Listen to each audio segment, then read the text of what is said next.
ప్రస్తుతం ఆంధ్రప్రదేశ్ రాజకీయాల్లో అధికార ప్రతిపక్ష పార్టీల మధ్య మాటల యుద్ధం మునుపెన్నడూ లేని విధంగా ముదురుతుంది. ముఖ్యంగా వైఎస్ జగన్మోహన్ రెడ్డి చుట్టూ తిరుగుతున్న రాజకీయ పరిణామాలు రాష్ట్ర వ్యాప్తంగా ఉత్కంఠతను రేపుతున్నాయి. ఇటీవల నారా లోకేష్ చేసిన వ్యాఖ్యలు రాజకీయ వర్గాల్లో పెను దుమారాన్నే రేపాయి. జగన్ తప్పులు చేశారని, ఒకవేళ దమ్ముంటే ఆయన్ను అరెస్ట్ చేయాలంటూ లోకేష్ విసిరిన సవాలు సోషల్ మీడియాలో మరియు రాజకీయ వేదికలపై హాట్ టాపిక్గా మారింది. అయితే ఈ వ్యాఖ్యలపై వైఎస్ఆర్ కాంగ్రెస్ పార్టీకి చెందిన సీనియర్ నేత మాజీ మంత్రి కొడాలి నాని తనదైన శైలిలో స్పందిస్తూ దిమ్మ తిరిగే కౌంటర్ ఇచ్చారు. కొడాలి నాని అంటేనే దూకుడుగా ఉండే నేత అని అందరికీ తెలిసిందే. ఆయన ఇప్పుడు ప్రత్యర్థులపై విరుచుకుపడే విధానం అత్యంత ఘాటుగా ఉంటుంది. ఇప్పుడు లోకేష్కు ఆయన ఇచ్చిన సమాధానం రాష్ట్ర రాజకీయాల్లో ఒక సరికొత్త చర్చకు తెరలేపింది.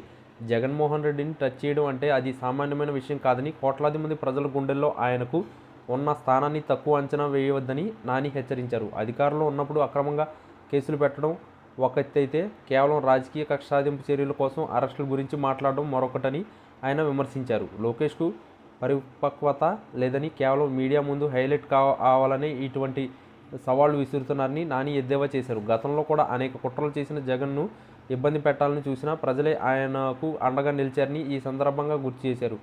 జగన్ను అరెస్ట్ చేయాలనే ఆలోచన చేస్తే ఆ తర్వాత వచ్చే పరిణామాలు ఊహించని విధంగా ఉంటాయని, రాష్ట్రంలో శాంతి భద్రతల సమస్య తలెత్తితే దానికి కూటమి ప్రభుత్వమే బాధ్యత వహించాల్సి ఉంటుందని నాని స్పష్టం చేశారు. కేవలం రాజకీయ లబ్ధి కోసం వ్యవస్థలను వాడుకోవడం సరికాదని కొడాలి నాని హితవు పలికారు. ప్రజలు గతంలో ఇచ్చిన తీర్పును గౌరవించాలని, అలాగే ప్రస్తుతం ఉన్న సమస్యలపై దృష్టి పెట్టకుండా కేవలం విపక్ష నేతలను టార్గెట్ చేయడం వల్ల ప్రభుత్వానికి ఒరిగేదేమీ లేదని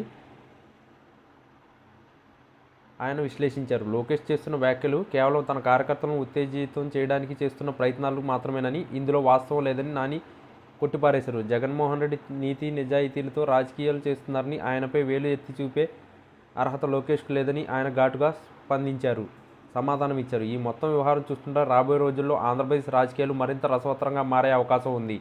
ఒకవైపు అధికార పక్షం దూకుడు పెంచుతుంటే, మరోవైపు వైసీపీ నేతలు అదే ధీటుగా బదులిస్తున్నారు. అరెస్టుల సవాళ్లు, వాటి అంశాలు కేవలం మాటలుగా పరిమితం అవుతాయా, లేక క్షేత్రస్థాయిలో ఏదైనా కార్యాచరణ ఉంటుందా అనేది వేచి చూడాలి. ఏదేమైనా కొడాలి నాని ఇచ్చిన ఈ కౌంటర్ ఇప్పుడు అటు టీడీపీ, ఇటు వైసీపీ వర్గాల్లో పెద్ద ఎత్తున చర్చనీయాంశమైంది. ప్రజలు కూడా ఈ రాజకీయ పరిణామాలను నిశ్చితగా గమనిస్తున్నారు. ఎవరు ఎవరిని అణిచివేస్తారనే దానికంటే రాష్ట్ర అభివృద్ధికి ఎవరు కృషి చేస్తారన్నదే అంతిమంగా ముఖ్యమని సామాన్య ప్రజలు భావిస్తున్నారు. ఈ రాజకీయ క్రీడల్లో రాబోయే మలుపులు ఎలా ఉంటాయో చూడాలి.